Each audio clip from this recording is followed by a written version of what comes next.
Hello everyone. आज हम लोग एग्जाम्पल 2.31 को सॉल्व करेंगे।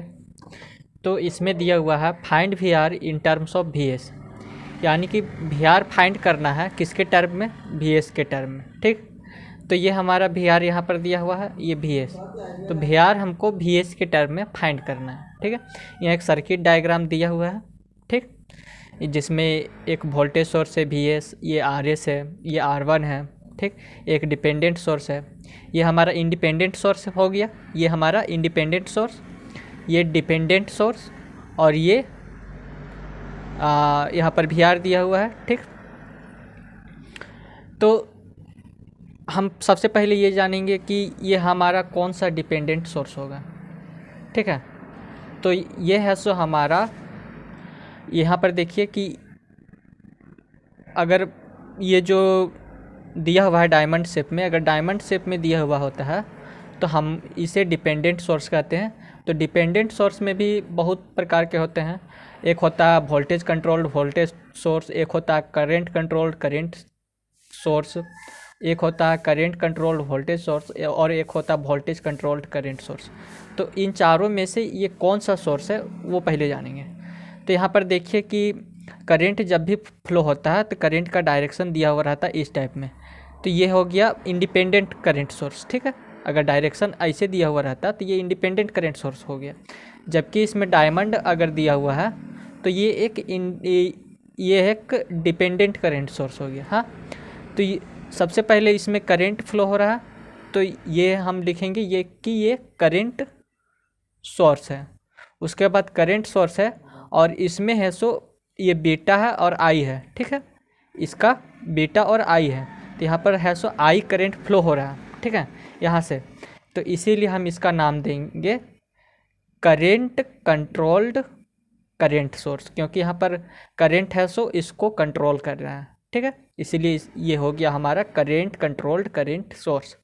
और ये जो बीटा हो गया ये एक यूनिटलेस क्वांटिटी है। क्या है? Unitless quantity. ठीक है, तो उसके बाद यहाँ पर देखिए सबसे पहले है सो हम लोग जो इस लूप में है सो केवीएल का यूज करेंगे। ठीक है, तो यहाँ पर जब केवीएल लगाएंगे तो यहाँ से है सो करंट आई फ्लो करवाएंगे। ठीक, यहाँ पर ऑलरेडी आई फ्लो किया गया है। ठीक है, तो लूप है सो हम क्लॉकवाइज डायरेक्शन में चलाएंगे। तो जब इसे हम क्लॉकवाइज डायरेक्शन में चलाएंगे तो है सो करंट है सो इंटर किया, ये है सो वोल्टेज सोर्स है, वोल्टेज सोर्स में निगेटिव से इंटर किया और पॉजिटिव से बाहर निकला। ठीक है, तो सबसे पहले साइन दिया हुआ है निगेटिव, इसलिए हम इसको लिखेंगे निगेटिव वी एस। उसके बाद ये है सो डायरेक्ट जो लूप चला क्लॉकवाइज डायरेक्शन में जा रहा है, यहाँ से इंटर किया निगेटिव से, तो इसीलिए यहाँ पर लिखे निगेटिव वी एस। उसके बाद यहाँ पर आया। ठीक है, तो यहाँ पर हो जाएगा वोल्टेज यहाँ से ड्रॉप होगा हमारा V equals to I into R S यहाँ से, और यहाँ से होगा V equals to I into R one, ये होगा हमारा। ठीक है, तो यहाँ से जब गया तो देखिए कि यहाँ पर कोई साइन नहीं दिया हुआ है, तो जब इसमें साइन नहीं दिया हुआ रहता है तो हम इसको मान के चलते हैं कि ये पॉजिटिव है। ठीक है, तो यहाँ पर लिखेंगे प्लस आई आर एस।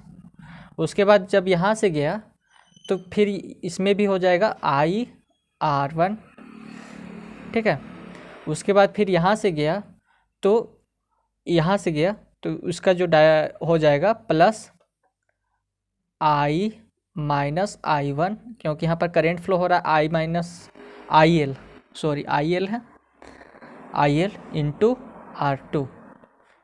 ठीक है, अगर इसका इक्वेशन लिखेंगे तो V इक्वल्स टू हम लिखेंगे I minus I L into R two is equals to zero, ये हो जाएगा। तो जब वी एस को हम इधर ले जाएंगे तो ये पॉजिटिव साइन में आ जाएगा। ठीक है, उसके बाद ये I R S I R one plus I minus I L into R two, ये हो गया। इसको हम इक्वेशन 1 मान लिए। उसके बाद क्या किए कि नोड 1 पे हम लोग केसीएल लगाएं। तो केसीएल में होता क्या है कि जितना करंट इंटर करेगा उसके बराबर होगा जितना करंट लीव करेगा। तो यहाँ पर इंटर करने वाला में कौन कौन है, एक आई इंटर कर रहा है और एक आई एल इंटर कर रहा है, ना एक आई और एक बीटा आई। ठीक है, आई एल के जगह हम बीटा आई लिखेंगे। ठीक, तो यहाँ पर जब बीटा आई इंटर कर रहा है तो देखिए, और आई माइनस आई एल लीव कर रहा है, तो हम किरचॉफ्स करंट लॉ या किरचॉफ्स फर्स्ट लॉ में का उसका डेफिनेशन था कि जितना करंट है सो नोड से इंटर करेगा उसके बराबर होगा जितना करंट लीप कर रहा होगा, ठीक है। तो यहाँ पर आई इंटर कर रहा है और बीटा आई इंटर कर रहा है, जबकि I minus I L leap कर रहा है। तो I minus I L is equals to I plus beta I लिख दिए। उसके बाद आई है सो यहाँ से कॉमन ले लिए, तो आई 1 प्लस बीटा हो गया, ठीक है। यूजिंग टू इन इक्वेशन 1, इसको इक्वेशन 2 मान लिए थे, तो इस इक्वेशन 2 को हम इक्वेशन 1 में पुट करेंगे, ठीक।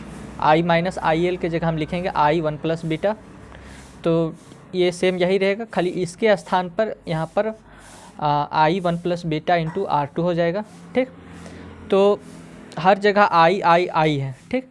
तो यहाँ पर आई कॉमन आ गया, R S plus R1 plus R2 into 1 plus beta, ये आ गया, ठीक है। तो आई यहाँ पर रह गया और ये जो आर एस यहाँ पर मान लीजिए कि वी एस है, तो V S divided by I is equals, मतलब ये जो है यहाँ पर आई रह गया, तो इसको इधर ले आएंगे तो हम क्या लिखेंगे, I is equals to V S upon जो इधर का था वो नीचे लिखा जाएगा, ठीक है। उसके बाद फिर क्या होगा, as the current flowing through R L is I L, यानी कि आर एल के थ्रू हम आई एल करेंट फ्लो करवाए हैं, ठीक है। जो रेसिस्टेंस आर एल है उसमें हम आई एल करेंट फ्लो करवाए हैं, यहाँ पर डायग्राम में दिया हुआ है आई एल करेंट फ्लो कर रहा है, ठीक है। तो इसका जो इक्वेशन हो जाएगा हमारा क्या होगा, V R is equals to I L into R L हो जाएगा, क्योंकि V is equals to I R होता है, ठीक है। आई आर होता है तो यहाँ पर आई एल दिया हुआ है करंट और ये आर एल हमारा रेसिस्टेंस है, ठीक है। ये हो गया, तो आई एल के जगह हम क्या लिखेंगे, ये बीटा आई को लिखेंगे, ठीक है।